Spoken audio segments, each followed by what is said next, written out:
Hey everybody, how's it going? Welcome back to my channel, and one quick thing, I know you've seen the titles. Before we even get started, I want you to take a look at the date and time. I'm going to make sure it shows up on camera. Alright, 4:41, Tuesday, October 10th. Now, this is before Geekdom 101's video comes out. I watch Geekdom just like I'm sure a lot of you do. I love his videos. This is not copying him. I have no idea what his video is going to be over. I'm sure we're talking about some of the same things, but all this research I did myself. I'm very proud of it, and I can't wait to talk about Plus Ultra. That's the wrong show. Can't wait to talk about Dragon Ball Super's Goku's new form, Ultra Instinct, after the intro. And like, no shade to Geeks 101 either. I love his content. I don't want to see anyone tell me I ripped off his video and made it, my own. I'm very proud of this channel, and I want this to be my content. But roll the intro.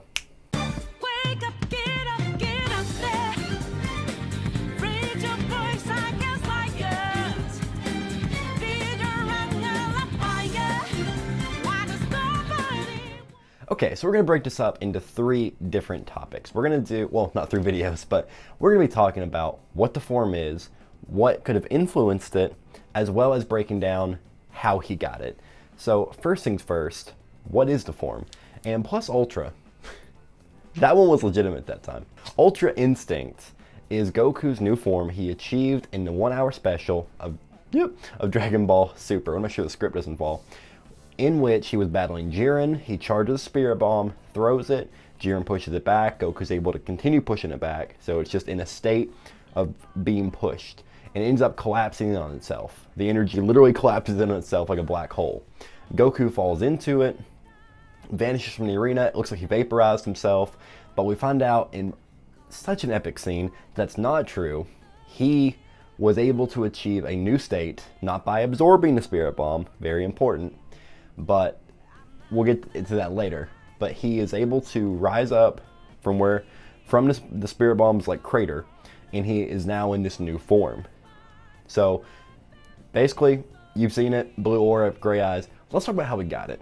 Now, when he falls into it, a lot of people are still saying and assumed that he absorbed the Spirit Bomb energy and that's what pushed him to this, but that's not the case. The way he achieved this form was just through sheer force of will. So this form seems to be very heavily inspired by a man that's inspired Goku for most of the time he's been around, Bruce Lee. And we're going to get into that in depth. That's going to be a whole part of what inspired the form, and that's what I was referring to. But when it comes to the form itself and the way Goku achieved it, I have my phone out because Bruce Lee, when he's describing his fighting form, Jeet Kune, he talks about, and this is his quote, that a Jeet Kune man who says Jeet Kune is exclusively Jeet Kune is simply not with it. He is still hung up on his self-closing resistance, in this case anchored down to a reactionary pattern, and naturally is still bound by another modified pattern and can move within its limits. He has not digested the simple fact that truth exists outside all molds.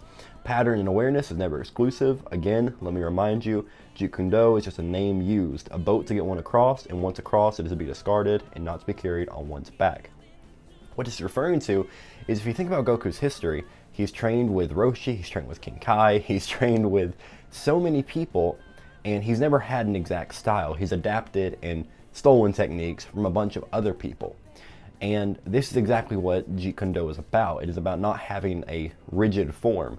And Goku, when he is in that Spirit Bomb collapse and just trying to survive, basically, not be vaporized, it's exactly what Whis has been saying. He's been trying to get them to react without thinking. But in doing that, you're thinking about attaining that ability. But in this, Goku is just reduced down to like survival mode, and he hits the simplicity of it. You don't think. That's the exact purpose. You're not thinking. It just happens, and you let it happen. It's exactly what Jeet Kune is about, and exactly what Ultra Instinct is about. So the way he achieves it is through sheer force of will and giving in to the simplicity of the form itself.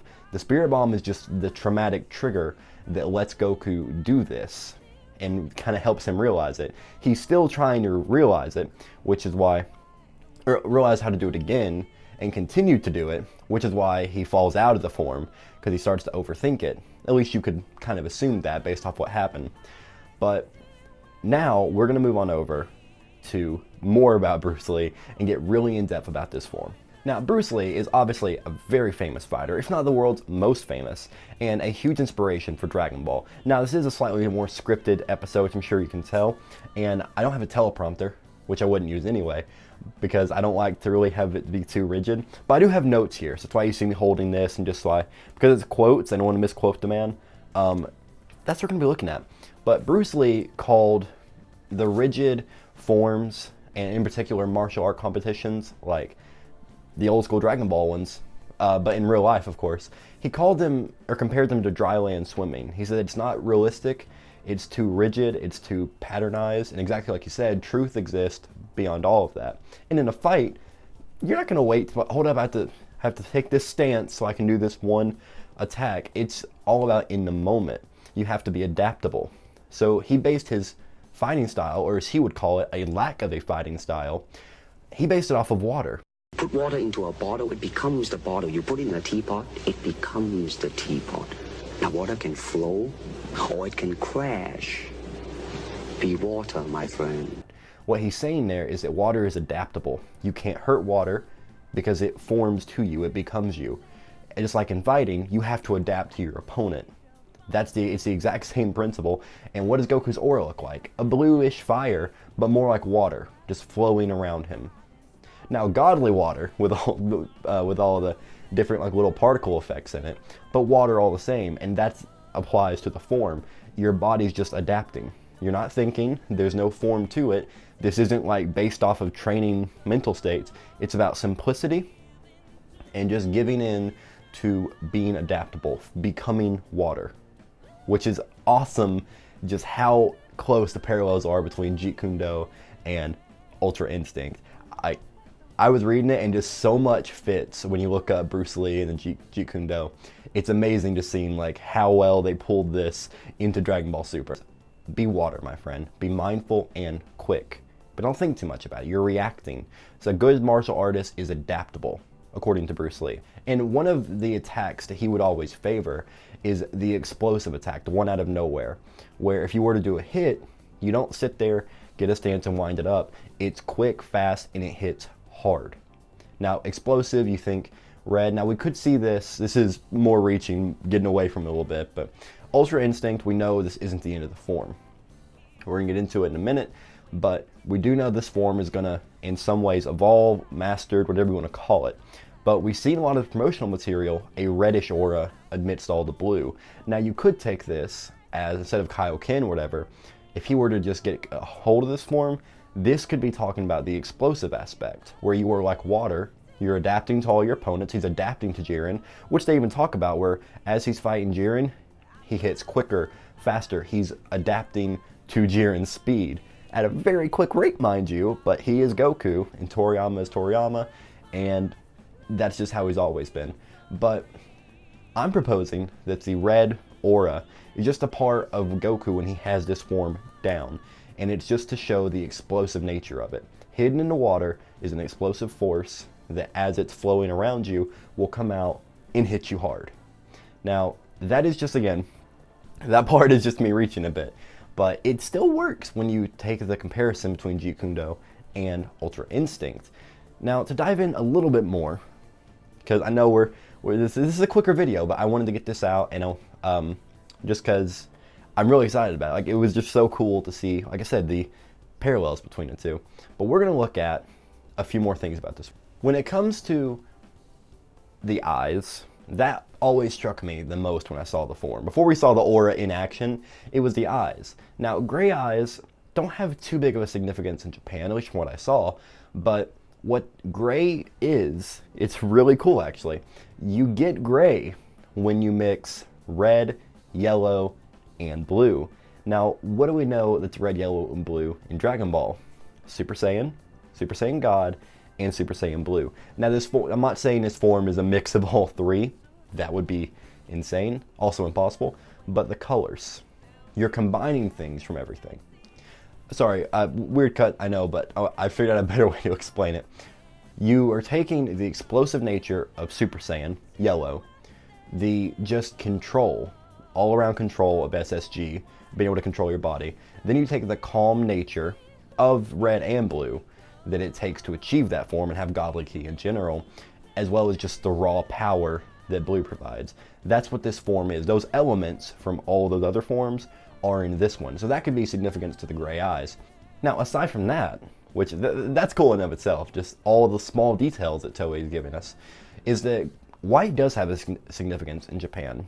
White is usually, or typically, associated with godly things in Japan. When you go to shrines, you're going to see a lot of white around them. Ooh, sorry, my Ultra Instinct's coming out. But that could be showing that this form is a state of gods. Like, it is a godly state to be in, hence why some of the different perspectives, the eyes look like they're glowing, so less gray, more white sometimes. But anyway, it's a lighter gray for sure. And the gray can be combining aspects from all the other forms, and the white can be the godly nature. Put those together, Ultra Instinct. I don't think I have too much more to cover. It's been a little bit sporadic, but I'm really excited to get this out there, see what you guys think. But all the different just comparisons and pulls from Bruce Lee, which have happened all throughout Dragon Ball. Toriyama's, the things he likes, he's a big fan of, and he definitely pulls from them. Jackie Chun, aka Roshi's drunk fighting style, is a pull from one of Jackie Chan's movies where he had a drunk martial art fighting style. Bruce Lee was literally featured in one of the Dragon Ball movies, or at least when he played Kato. There was a guy that looked just like Kato in there, as well as having a actual appearance in Dragon Ball. Not himself, but you know what I mean, you'll see the picture. And just the touchstones of everything he did are all throughout the tournaments, the fighting styles. They've always been at least somewhat pulled from Bruce Lee. Now, Goku's seemingly ultimate form is nothing except exactly what Bruce Lee was talking about for his own fighting style. That's a really cool allusion to one of the biggest influences in all of Dragon Ball. But I think that's enough for the video. If anything's unclear, let me know. I'll fix that in the comments. But thank you all so much for watching. Again, not copying Geekdom. Haven't even seen his video.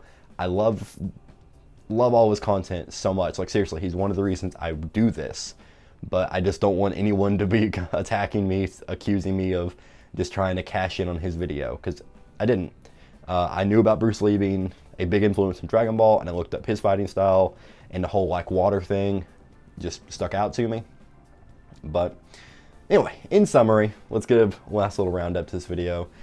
Gray eyes, you could surmise they are pulled from all three versions of the old forms, red, yellow, and blue. You can call Goku's aura like water, and it's all about simplicity, adaptability, and is pulled almost directly from Jeet Kune. He also did not achieve the form through the Spirit Bomb. It was just, you know what I said before, but being put in that base nature and giving into simplicity and just letting his body adapt, that's how you achieve it. Truth is hidden beyond pattern, beyond teaching. Truth is existential. And that's how he did it. The Spirit Bomb was just a trigger, and very important to say, all the Spirit Bomb did was pretty much refill Goku's HP, like his health. It gave him just enough stamina to keep fighting, but that's not his max.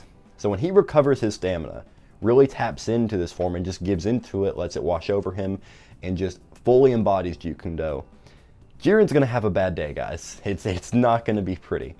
So yeah, I'm looking forward to that. I know you are too. Stay tuned to the channel. We have a lot more awesome content coming out for you guys. And until the next one. Be water, my friend.